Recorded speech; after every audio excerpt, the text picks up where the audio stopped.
পুজো এক ধরনের ধর্মীয় আচার এবং এটি সঠিকভাবে না করলে পূর্ণ ফল লাভ হতে পারে না। এখানে পুজোর সময় যে ভুলগুলো করা উচিত নয় তার বিস্তারিত তালিকা দেওয়া হল। ১. অবহেলা বা অগোছালোভাবে পুজো করা। পুজো একান্তভাবে একটি শ্রদ্ধা ও ভক্তির কাজ। যদি পুজো অগোছালো বা অবহেলা করে করা হয় তবে সেটা প্রকৃত পুজোর উদ্দেশ্যকে ব্যাহত করতে পারে। পুজোর সঠিক নিয়ম ও কৌশল অনুসরণ করা অত্যন্ত গুরুত্বপূর্ণ।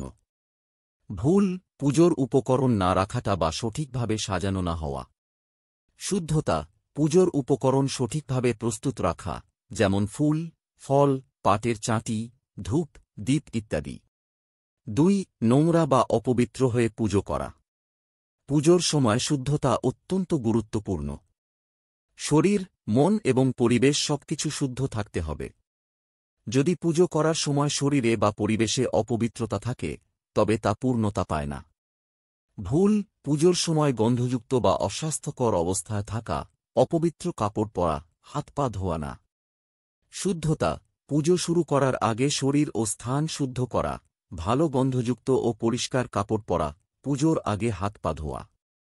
৩. দ্রব্যের অপচয় বা অশুদ্ধ দ্রব্য ব্যবহার করা।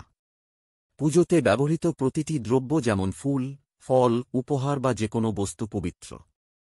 পুজোর দ্রব্যের অপচয় বা অশুদ্ধ দ্রব্য ব্যবহার করলে তা পুজোর ফলকে নষ্ট করে দেয়। ভুল: নিষিদ্ধ বা অশুদ্ধ ফুল বা ফল ব্যবহার করা, পুরানো বা অচল দ্রব্যের ব্যবহার। শুদ্ধতা: পুজোর জন্য নতুন এবং পবিত্র ফুল ও ফল ব্যবহার করা, পবিত্র উপকরণ সংগ্রহ করা।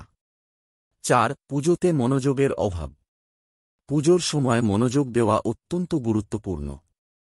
যদি মনোযোগ না থাকে বা অসাবধানতার কারণে ভুল অঙ্গভঙ্গি ঘটে তবে পুজো পূর্ণতা লাভে বাধা সৃষ্টি হতে পারে। ভুল: পুজোর সময় ফোন বা অন্যান্য কাজে মনোযোগ দেওয়া, পুজোর ক্ষেত্রে দৃষ্টিহীন বা অবহেলা করা। শুদ্ধতা: পুজো সম্পূর্ণ মনোযোগ সহকারে এবং ভক্তিপূর্ণভাবে করা। ৫. অভিমান বা খারাপ মনোভাব নিয়ে পুজো করা। পুজোর সময় যদি অভিমান, দুঃখ বা কোনো নেতিবাচক অনুভূতি থাকে তবে তা পূজা ফলপ্রসূ হতে বাধা সৃষ্টি করতে পারে। পুজো এক ধরনের ভক্তিপূর্ণ কাজ, তাই মন এবং মনে শান্তি থাকা উচিত। ভুল: রাগ বা দুঃখ নিয়ে পুজো করা, পূজা দিয়ে কোনো কিছু প্রাপ্তির চাহিদা। শুদ্ধতা: পুজোতে হৃদয়ে শান্তি, ভালোবাসা ও ভক্তি রেখে অংশগ্রহণ করা। ৬. অতিরিক্ত জোর দিয়ে পুজো করা। অতিরিক্ত জোর দিয়ে পুজো করা বা অযথা কষ্ট দেয়া কোনো ফল দিতে পারে না। পুজো অবশ্যই আনন্দ এবং ভক্তির সাথে হওয়া উচিত, কোনো ধরনের অত্যধিক শ্রমের প্রয়োজন নেই। ভুল: অত্যধিক নিয়ম বা বিধি অনুসরণে নিজেকে ক্লান্ত করা। শুদ্ধতা: পুজোর সময় স্বাভাবিকভাবে আচার অনুষ্ঠান পালন করা, কিন্তু ভক্তির সাথে। ৭. পুজো উপকরণের অপ্রয়োজনীয় ব্যবহার। একই ধরনের বা অপ্রয়োজনীয় উপকরণ পুজোয় ব্যবহার করা অশুদ্ধ হতে পারে। পুজোর সময় শুধু প্রয়োজনীয় উপকরণ ব্যবহার করাই শ্রেয়। ভুল: অযথা অনেক বেশি উপকরণ ব্যবহার করা বা যেগুলি পুজোর জন্য প্রাসঙ্গিক নয় তা ব্যবহার করা। শুদ্ধতা: শুধুমাত্র নির্দিষ্ট উপকরণ ব্যবহার করা যা পুজোর নিয়ম অনুযায়ী প্রয়োজনীয়। ৮. এগিয়ে না যাওয়ার কারণে পুজো স্থগিত করা। পুজো সম্পূর্ণ না করে মাঝপথে থামানো বা অসম্পূর্ণভাবে ছেড়ে দেওয়া অশুভ হতে পারে। ভুল: পুজো সময়মতো না শেষ করা বা মাঝপথে থেমে যাওয়া।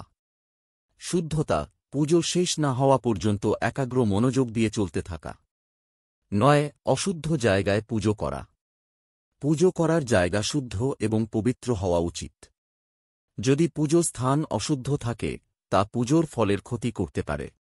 ভুল: অবৈধ বা অশুদ্ধ স্থানে পুজো করা। শুদ্ধতা: নির্জন এবং শুদ্ধ স্থানে পুজো করার চেষ্টা করা। ১. পুজোর উপকরণ অপব্যবহার করা। পুজোর উপকরণ যেমন মিষ্টি, ফল, ফুল ইত্যাদি ভালোভাবে ব্যবহার করতে হবে। সেগুলি অপব্যবহার করা পুজোর সঠিক ফল প্রাপ্তি রোধ করতে পারে। ভুল: অশুদ্ধভাবে বা অনুচিতভাবে উপকরণ ব্যবহার করা, যেমন ফুল ছিঁড়ে ফেলানো বা ফল পচে যাওয়া। শুদ্ধতা: পুজোর উপকরণ সঠিকভাবে এবং যথার্থভাবে ব্যবহার করা।